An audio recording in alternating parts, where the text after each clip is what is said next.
We are learning new details about a Metro police officer arrested for armed robbery at the Rio last weekend. And authorities say it turns out this was not the first robbery in the valley. Fox 5's Sophia Pericone is live tonight with those details. Sophia.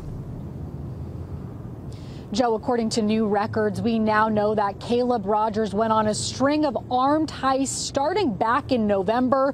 He got away with over $85,000 and tried to steal $78,000 more, all with a department-issued gun.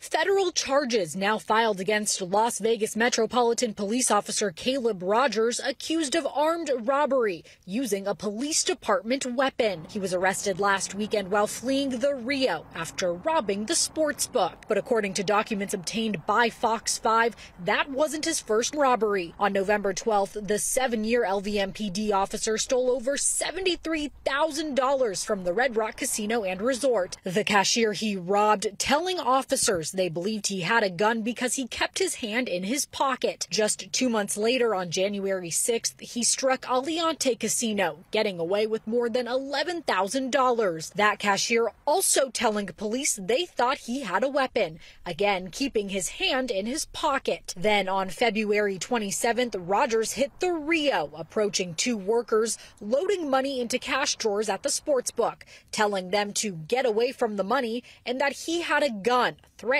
to shoot them. Rogers then jumped to the counter, shoved an elderly employee to the ground, yelling, "This isn't your money. It's not worth losing your life over." Noticing that one of the workers hit the robbery alarm, he took off with over $78,000, eventually getting tackled by a security guard. As he tried to put up a fight with the guard, Rogers pulled a revolver out with his finger on the trigger, asking the guard if he was willing to be shot over this. But that security guard, only identified as TP, moved towards Rogers, grabbing the gun right out of his hand. When Metro arrived, Rogers identified himself as a fellow officer, telling them in an interview that there was nothing that could be done to prevent what he did. During all 3 robberies, witnesses and security footage revealed that Rogers moved with a unique walk where his left leg kicked forward and wore black latex gloves during each robbery, all of it with a gun registered to the police department.